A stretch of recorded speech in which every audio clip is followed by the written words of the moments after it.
to be waiting for a mushroom, he had overheard her say to his father, "Then will you tell Da, dear, or shall I? She is so devoted to him." And his father's answer, "Well, she mustn't show it that way. I know exactly what it feels like to be held down on one's back. No Forsyte can stand it for a minute." Conscious that they did not know him to be under the table, little John was visited by the quite new feeling of embarrassment, and stayed where he was, ravaged by desire for the mushroom. Such had been his first dip into the dark abysses of existence. Nothing much had been revealed to him after that, till one day, having gone down to the cow-house for his drink of milk fresh from the cow, after Garrett had finished milking, he had seen Clover's calf dead.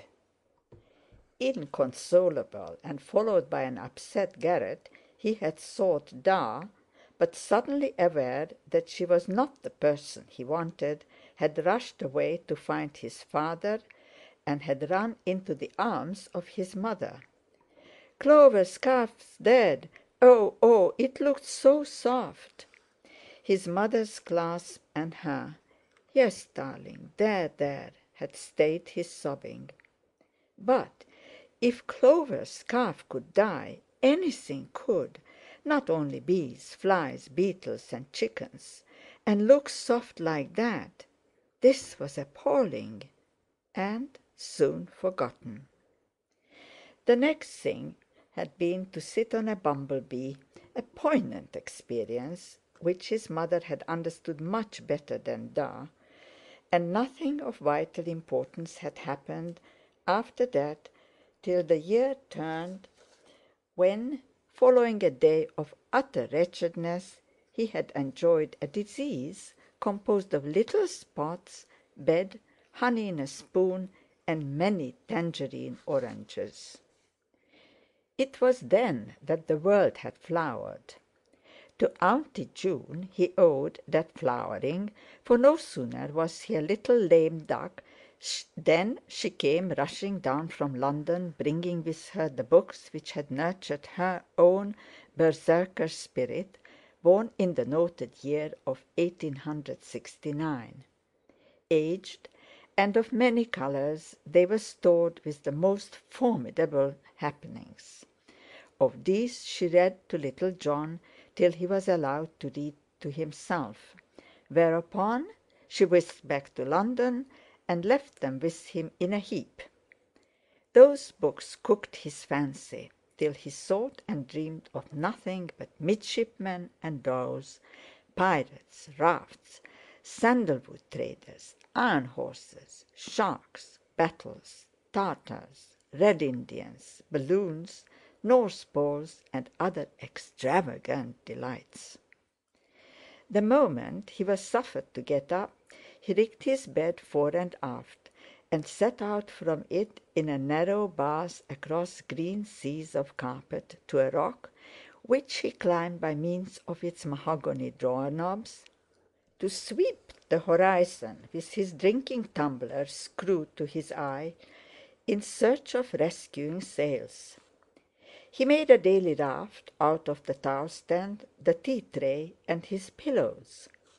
He saved the juice from his French plums, bottled it in an empty medicine bottle, and provisioned the raft with the rum that it became. Also with pemmican made out of little saved-up bits of chicken set on and dried at the fire, and with lime juice against scurvy, extracted from the peel of his oranges, and a little economized juice.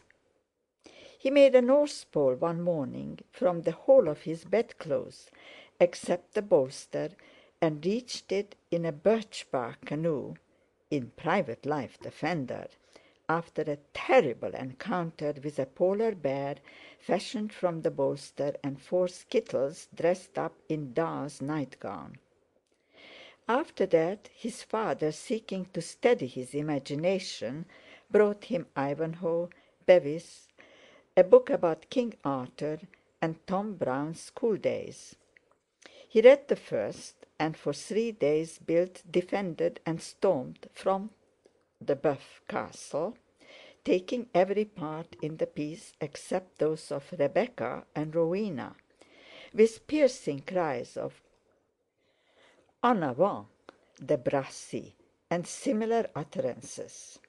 After reading the book about King Arthur, he became almost exclusively Sir Lamorac de Galis, because, though there was very little about him, he preferred his name to that of any other knight.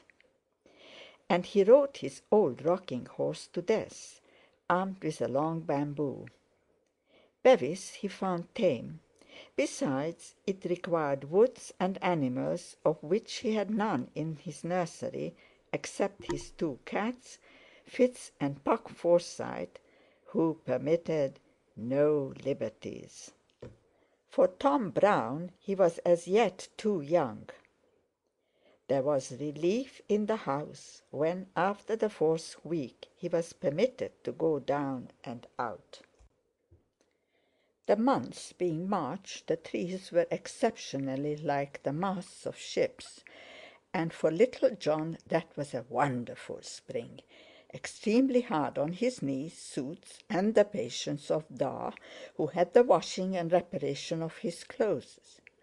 Every morning, the moment his breakfast was over, he could be viewed by his mother and father, whose windows looked out that way, coming from the study, crossing the terrace, climbing the old oak tree, his face resolute and his hair bright.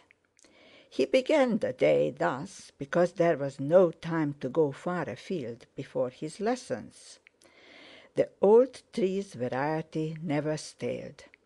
It had mainmast, foremast, topgallant-mast, and he could always come down by the halyards or ropes of the swing.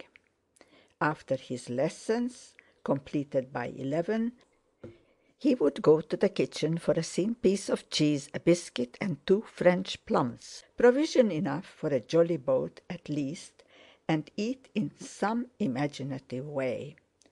Then, armed to the teeth with gun, pistols, and sword, he would begin the serious climbing of the morning, encountering by the way innumerable slavers, Indians, pirates, leopards, and bears.